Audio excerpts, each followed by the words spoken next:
Kilo दूध से ज़बरदस्त बर्फ़ी करें तैयार। तो आप लोग देख सकते हैं ढेर सारी बर्फ़ी मैंने कर ली है तैयार। आधा किलो दूध में जो मुंह में जाते ही घुल जाए। और अब हम रेसिपी की तरफ बढ़ते हैं और करते हैं रेसिपी स्टार्ट।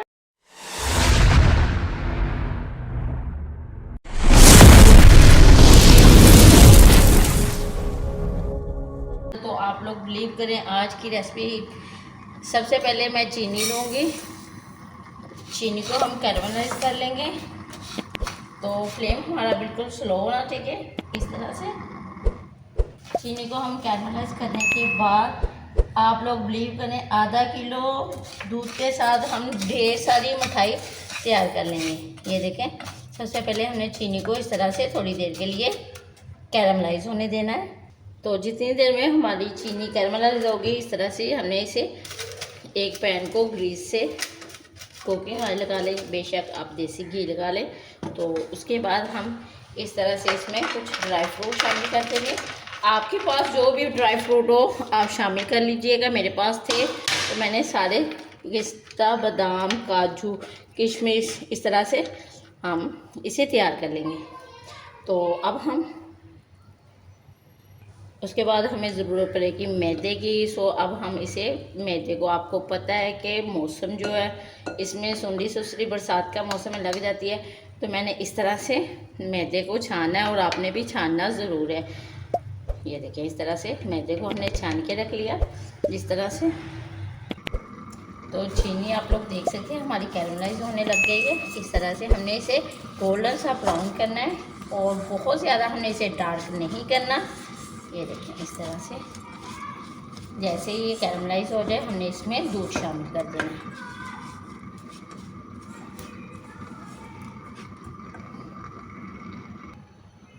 तो आप लोग देख सकते हैं चीनी हमारी बड़ी अच्छी से, ये देखिए, कैरमलाइज हो गई है। और तो अब हमने इसमें दूध शामिल करना है। बहुत ज़्यादा ब्राउन हमने इसे नहीं करना, डार्क काला नहीं करना। तो दूध जो आपका फुल फैट होना चाहिए।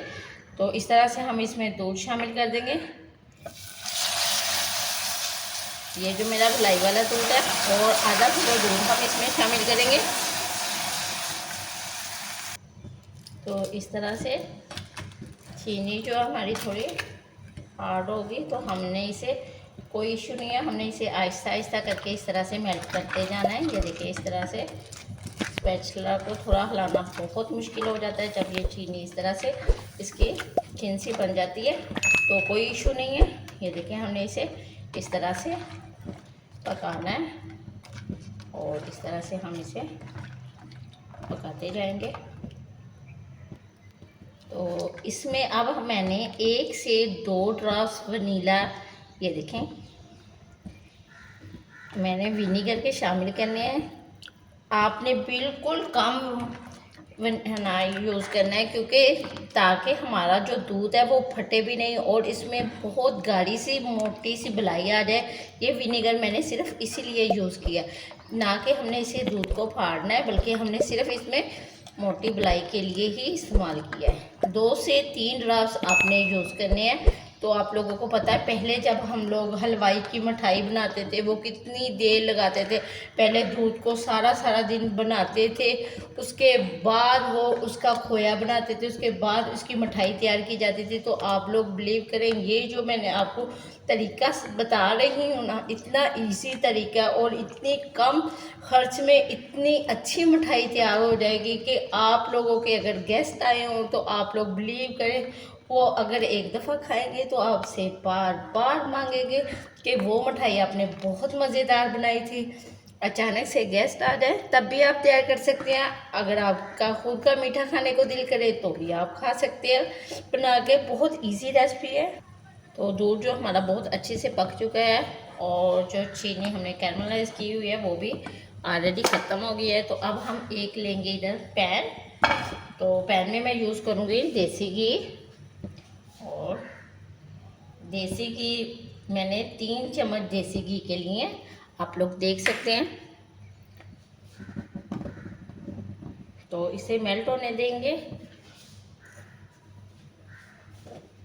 और ये जो मैंने मैदा है आप लोगों के सामने इसे अच्छे से मैंने छान लिया है। और अब हम इन्हें इस तरह से इसमें शामिल कर देंगे और हम इसे ब्राउन करेंगे। बहुत ज़्यादा डार्क ब्राउन हमें करने की ज़रूरत नहीं है, इसका कच्चापन ख़त्म करेंगे और इसका कलर चेंज करेंगे।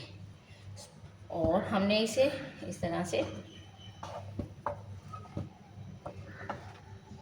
ये देखें, मेरे पास ग्रिल पैन था, मैं ऊपर वाले किचन में ये बना रही हूँ, तो मैंने दूसरा पैन नहीं, जो मेरे पास था मैंने वही पैन ले लिया है। आप काइंडली इसे सादा पैन लीजिएगा। तो इसीलिए ये देखें, हमने इसकी बुनाई कर लेनी है और इस तरह से। तो मैदे की जो बनाई है हमारी अच्छे से हो गई है और बहुत प्यारी खुशबू आनी शुरू हो गई है। तो अब हम इसमें जो हमने दूध को बनाया था, हम इसमें थोड़ा थोड़ा सा शामिल करते जाएंगे इस तरह से। और एक हम इसकी डो बना लेंगे और फ्लेम को कर देंगे बंद इस तरह से।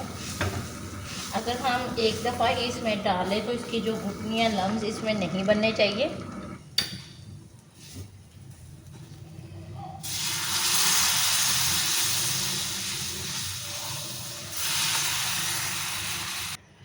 तो ये जो प्रोसीजर आप लोग बिलीव करें, मैंने इसे बहुत मुश्किलों से मिक्स किया है और ये आसानी से इस तरह से नहीं होता। लेकिन जो भी है, मेहनत तो कोई भी काम करो, मेहनत करेंगे तो रंग लाएगी। ये इस तरह से हमें एक डो अच्छी सी इसकी तैयार कर लेनी है।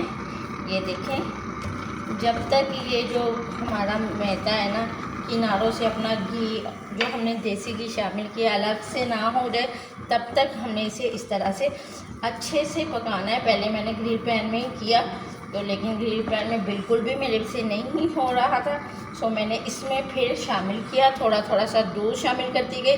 अगर हम एक दफ़ा में ही दूध सारा शामिल कर देते तो इसमें लम्स और गुठलियाँ बन जाती।